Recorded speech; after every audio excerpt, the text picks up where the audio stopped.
इस समय एक बड़ी खबर मिल रही है। आपको बताते हैं कि ये जो महायुद्ध ईरान और इजराइल के बीच इस समय छिड़ता हुआ नजर आ रहा है, उसी के साइड इफेक्ट्स देखने के लिए मिल रहे हैं। इजराइल पर ईरान के हमले को लेकर बड़ी खबर ये मिल रही है। लुफ्थांसा एयरलाइंस की 2 फ्लाइट्स जो जर्मनी में लैंड करानी पड़ी हैं। फ्रैंकफर्ट से हैदराबाद की फ्लाइट जर्मनी में लैंड करवानी पड़ी है।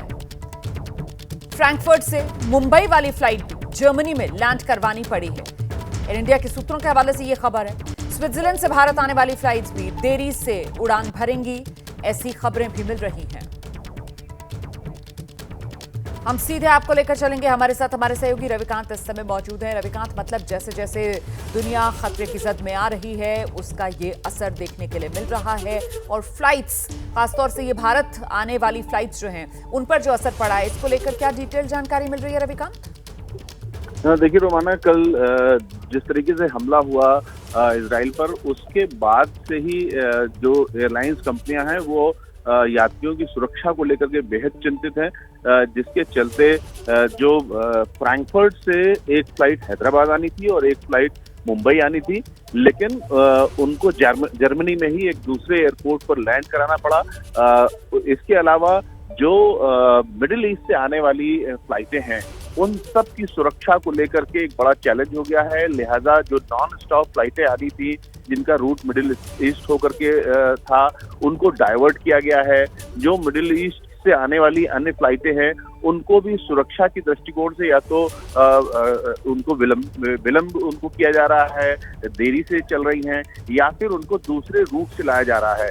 तो इस तरीके से खासतौर से एयर इंडिया की जितनी भी फ्लाइटें हैं वो लेट हो रही हैं, क्योंकि उनको सबसे पहली प्रायोरिटी ये रखी जा रही है कि बीच में मिडिल ईस्ट का कोई रूट अगर पड़ रहा है जो असुरक्षित है, तो उसका ख्याल रख करके उसको अवॉइड किया जा रहा है, या फिर टाइमिंग को देख करके उनको बाद में चला जाएगा। तो इस तरीके से लगभग सभी फ्लाइटें जो मिडिल ईस्ट से आनी है या उस रूट से होकर के गुजरनी है, उनमें देरी हो रही है। बहुत शुक्रिया आपका इस तमाम जानकारी के लिए रविकांत। हम आगे बढ़ रहे हैं। ईरान के हमले के बाद इजरायल के सेना प्रमुख और अमेरिकी सेंट्रल कमांड के प्रमुख के बीच आपस में बातचीत हुई है। ये बड़ी जानकारी इस समय मिल रही है। अमेरिका जो है वो लगातार हालात पर नजर बनाए हुआ है और ऐसे में ईरान के इस हमले के बाद इजरायल के सेना प्रमुख से अमेरिकी सेंट्रल कमांड के प्रमुख ने बातचीत की है। हम सीधे आपको लेकर चलेंगे। हमारे साथ हमारे सहयोगी विशाल पांडे इस वक्त मौजूद हैं और जरा जानते हैं विशाल पांडे से सूत्रों के हवाले से क्या जानकारी मिल रही है।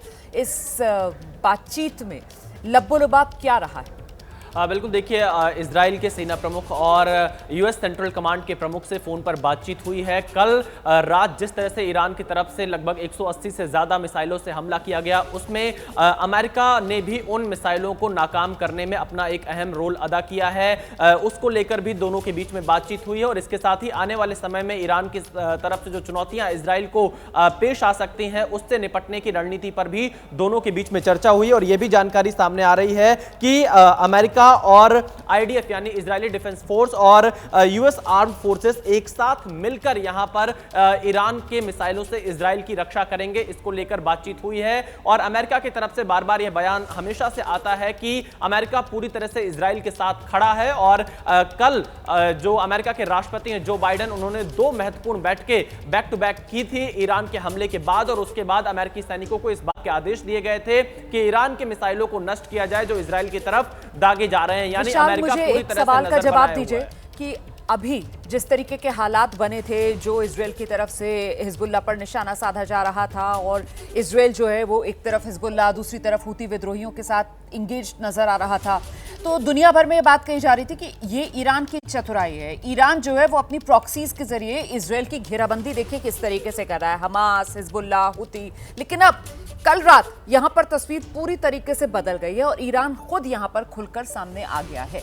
ये बदली हुई रणनीति क्या दिखा रही है? देखिए रोमाना, यहां पर ईरान ये अच्छी तरह से जानता है, चाहे हिजबुल्लाह हो, हमास हो या हुती, ये लोग तभी ईरान के ऊपर यकीन करेंगे जब ईरान यहां पर जवाब देता, क्योंकि लगातार ईरान के ऊपर इस बात का दबाव बन रहा था कि हसन नसरुल्लाह की मौत हो या फिर हानिया की मौत हो ईरान में, या फिर हुती के जो तमाम ठिकाने वहां पर इजरायली हमले हो, इन सब के बाद से ईरान के ऊपर लगातार दबाव बन रहा था कि वो डायरेक्ट इजराइल के ऊपर अटैक करे। तो ईरान यहां पर अपनी पोजीशनिंग को मजबूत दिखाने के लिए इजराइल पर हमला कर चुका है। हालांकि ईरान यह जानते हुए भी कि इजराइल पर हमला करने का मतलब अमेरिका से सीधा मुकाबला करने जैसा है, इसके बाद भी ईरान ने हमला किया है। तो कहीं ना कहीं मिडिल ईस्ट की जो लोकल पॉलिटिक्स है उस पर भी मैसेज देने का प्रयास ये ईरान की तरफ से किया गया है और बहुत सोच समझकर ईरान की तरफ से यह हमला किया गया। लेकिन हमारे सूत्र ये भी बता रहे हैं कि इजराइल अब इस हमले पर पलटवार जरूर करेगा। कब करेगा इसका इंतजार लोगों को करना होगा, लेकिन इजराइल इस पर पूरी रणनीति अमेरिका के साथ मिलकर तैयार कर रहा है।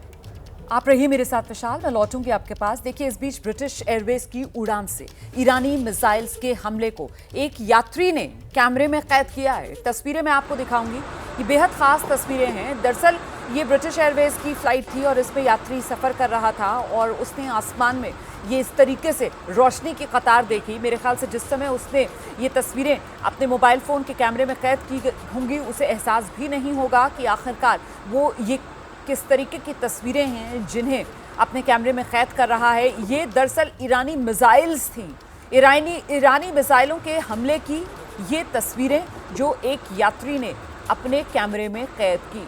ब्रिटिश एयरवेज की उड़ान थी जो उस समय गुजर रही थी और उस विमान से ये तस्वीरें नजर आ रही थी जिसे एक यात्री ने अपने मोबाइल में कैद कर लिया।